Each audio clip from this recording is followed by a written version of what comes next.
Bueno, muy buenos días a todos, a todas.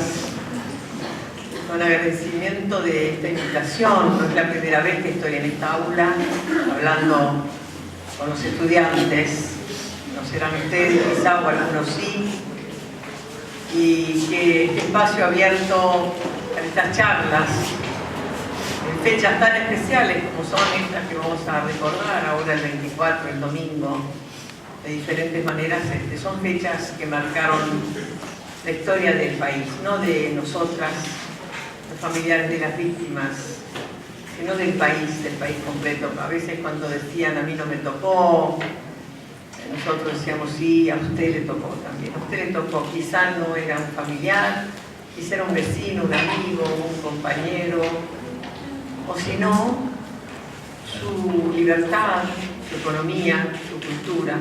Todo eso destruyó esa dictadura que nace el 24 de marzo del 76, una fecha nefasta. El tema, yo escucho a Rosa y me conmueve el alma por su sencillez, por su lucha y por la que va a seguir haciendo, ya expandida a otros lugares. O sea, el tema de tener una lucha hace que nosotros no nos centremos solamente en el tema personal y particular, sino en el de todos. Y queremos, y yo creo que los que tenemos la edad que tenemos, Rosa es más joven, felizmente, queremos dejar las seguridades de una democracia. Pronto vamos a cumplir 30 años de democracia. Y es la democracia más larga de la historia de nuestro país. Desde 1930 tenemos dictaduras. A Irigoyen, ¿no? Lo sacaron allá en el 30, los mismos ideólogos, no las mismas personas porque ya están muertos, pero los mismos ideólogos que hicieron los golpes sucesivos.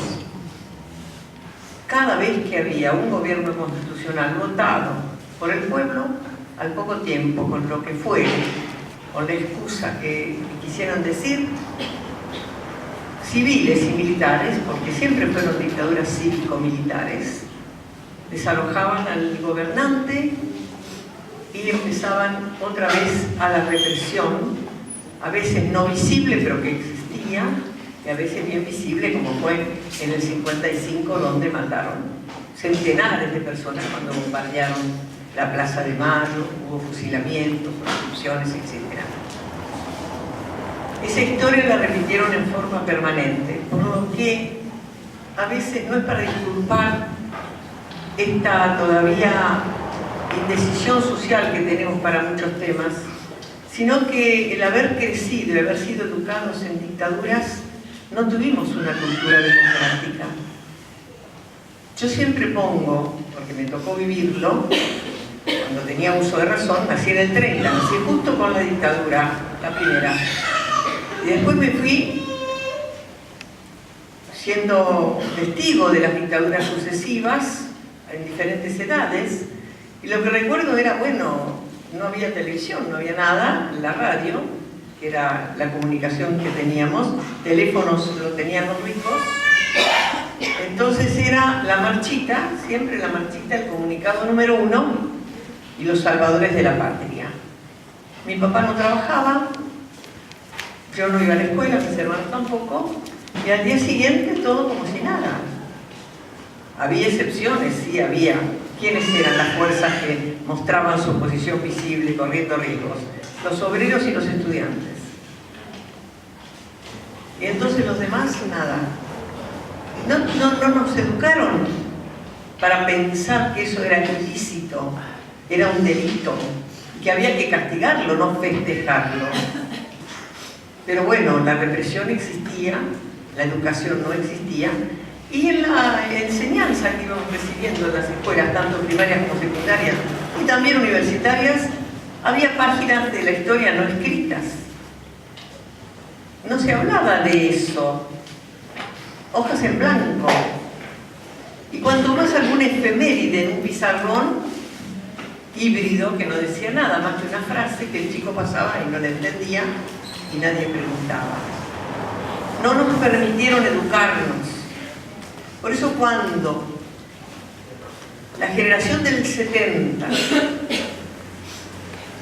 los jóvenes en esta ciudad universitaria por excelencia empiezan a manifestarse clara y visiblemente en las calles de la ciudad en contra de un gobierno legítimo, pero totalmente inepto, el de la señora esposa de Perón, Isabel, y aparece la AAA como respuesta a ese enfrentamiento, a esas manifestaciones, secuestrando y asesinando gente. No era López Rega solo el que estaba al lado de esta señora, también estaban las Fuerzas Armadas y los civiles, cómplices. Y los que nos criamos con esa ignorancia histórica, no entendíamos nada. Empezamos a entender porque nuestros hijos militantes conversaban con nosotros, escuchaban nuestro clamor: no te metas, no hagas, estudiar, no pienses. O sea, los queríamos transformar en idiotas útiles, como habíamos sido nosotros. Yo le proponía a Laura, y la pongo a ella como ejemplo, pero mis 3 hijos mayores, y el cuarto también, estamos recordando, de que eran chicos, como dijo, que no tenían dónde ponerse y entraban en los organismos de derechos humanos, pero porque tenían 12, 13 años en ese momento. Pero Laura, Claudia, Ivo, decían: mamá, lo que vos estás proponiendo no sirve para nada. Porque yo, como era una maestra, era directora de escuela en ese momento, les decía: si tienen horas libres, úsenlo para ir a la casa cuna, a cuidar chiquitos. Decía: mamá, la casa cuna no tiene que existir, porque ahí van los nenes que la gente no puede criar porque son pobres, y la pobreza es la que tiene que desaparecer. Y había una frase permanente: queremos justicia social. Claro, mi marido era más progresista que yo, era más rebelde, pero yo era burguesa.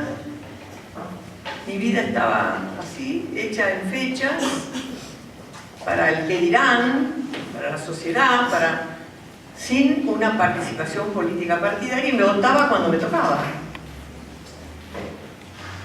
Y ellos empezaron a hablar y discutir en la mesa con nosotros sus ideales. Y nosotros empezamos a entender la historia real, a comprender su entrega y a sufrir mucho, porque sabíamos que se estaban jugando la vida. Siempre cuento y lo repito porque es necesario ubicar, porque Laura tendría la edad de ustedes. Cuando en una oportunidad yo le sigo insistiendo que se vaya del país, el papá también: tenés todo listo, te sacamos, salvate, te están matando, te van a matar. Porque se veía en la ciudad de La Plata el secuestro a la luz del día. Los orfalcos famosos recorrían las calles embosados adentro, con armas escondidas entrazadas atrás, y abrían, lo vimos, lo vivimos, las puertas, y metían los empujones a los chicos que llevaban los libros bajo el brazo, y nosotros nada. Claudia venía llorando: mamá, no volvió tal compañero. O nos enteramos que lo llevaron. Mis maestras llegaban llorando: Estela, no sabés. Fusilaron a unos chicos a la vuelta de mi casa y los arrastraban. Y todo eso iba impregnando en nuestro miedo particular y egoísta de salvar al hijo, a la hija, que no le pasara eso. Laura, te van a matar. Te tenés que ir del país. No sé, tendría 19 años, 20, porque la asesinaron cuando tenía 23. Me dice: mamá, nadie quiere morir. Todos tenemos un proyecto de vida, pero miles de nosotros vamos a morir, y nuestra muerte no va a ser en vano. Eso fue lapidario. Se me grabó He olvidado muchas cosas, ya los años hacen que uno pierda la memoria para muchas cosas. Pero eso se me a fuego. Y ahí tuve la dimensión de la entrega de esa generación que sabía los riesgos que corría y que quedaron hasta el final luchando por sus ideales. Y también estoy convencida de que no fue en vano. No fue en vano porque ellos hicieron posible la democracia. Ellos nos dejaron a nosotros su fuerza, nos transfirieron su coraje, sus ideales. No somos ellos, somos las mamás. A nosotros nos mueve no una militancia, sino el dolor y la necesidad enorme de que no se olvide, de que exista la memoria, que se recuerde, que se sepa la verdad y que exista justicia. Son 3 palabras: verdad, memoria y justicia, que son realidades para nosotros en estos 35 años que llevamos de lucha a las abuelas de Plaza de Mayo. Y aquella maestra, aquella directora de escuela, burguesita, no es esta señora que estaba hablando, es la misma. Yo era maestra, quería a mis alumnos, hacía con ellos actos de caridad, porque los primeros alumnos que tuve eran muy pobres, muy humildes. Yo dejaba todo, iba a la escuela a pintarla con mis hijos, les enseñaba todo lo que podía, les daba textos, todo el amor, pero eso no servía porque eras en soledad y se perdía. El cambio tenía que ser para todos. Por eso esta señora, que no es la misma en muchas cosas, hay una pasta, pero yo digo que más que nada está la mujer que es madre, y que no olvida, no puede dejar de olvidar en un solo momento lo que pasó con su hija, con sus hijos, y en el caso de abuelas, con esa doble pérdida, doble búsqueda, que es buscar a los hijitos de nuestras hijas. Porque si bien en Latinoamérica hubo dictaduras simultáneas en muchos países, Chile, Uruguay, Paraguay, Guatemala, El Salvador, etcétera, etcétera, en ninguno de estos países y estas dictaduras se ejercitó un plan sistemático, perfectamente elaborado y orquestado y puesto en práctica, de robo de menores por razones políticas. Buscamos por todo el mundo las abuelas en estos 35 años a ver dónde había otras abuelas que hubieran sufrido el mismo despojo, de un bebé que nació en un centro clandestino de detención, en un campo de concentración, de una mamá cautiva, que la dejaron vivir, la alimentaron un poquito mejor, porque ya tenían el proyecto de que cuando naciera el niño o niña, se lo iban a quitar, pero a ella la iban a matar. Y ese fue el destino de nuestras jóvenes. Fueron víctimas del despojo de un hijo. En el momento de nacer, o a las pocas horas, o a los pocos días. Y se lo llevaron los propios asesinos, del papá y de la mamá, o sus amigos, con la complicidad de los civiles, de la justicia, que en pseudas entregas de adopción le regalaban uno de estos niños a su amigo que no tenía hijos, no podía tener, o tenía y quería otro. Es el verdadero motín de guerra, de una guerra que no existió, porque cuando hablan de guerra hay que rechazarlo de plano. Acá no hubo una guerra, acá hubo un terrorismo de Estado, acá hubo un genocidio, y esto está encuadrado como delito de lesa humanidad. No se puede olvidar y se tiene que juzgar a todos aquellos en tiempo y forma de lo que hicieron durante este periodo.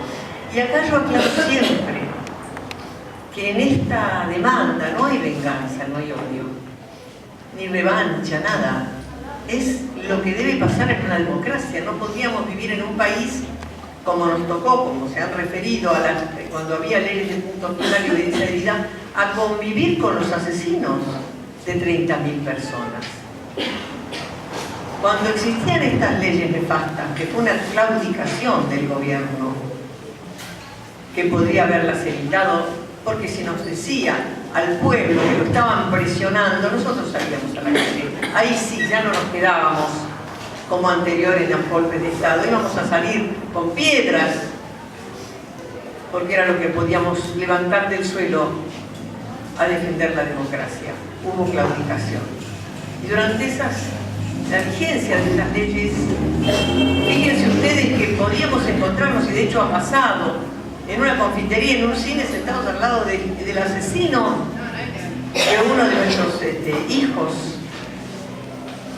Y además tenían la caradurez de ir a los canales de televisión, como el Turco Julián, por ejemplo, nefasto personaje que hablaba como si nada, incluso insultaba a los hijos de los que él había matado. O Silingo, que fue por televisión y dijo: maté arrojando vivos al Río de la Plata 30 de la Escuela de Mecánica de la Armada. Y se fue a su casa. Lo detuvieron por robo de auto, no por eso. Hoy está detenido, pero porque hubo justicia fuera del país. Entonces no teníamos. Fue una lucha tremenda conseguir que estas leyes sean declaradas inconstitucionales. Fue Néstor Kirchner quien lo hizo.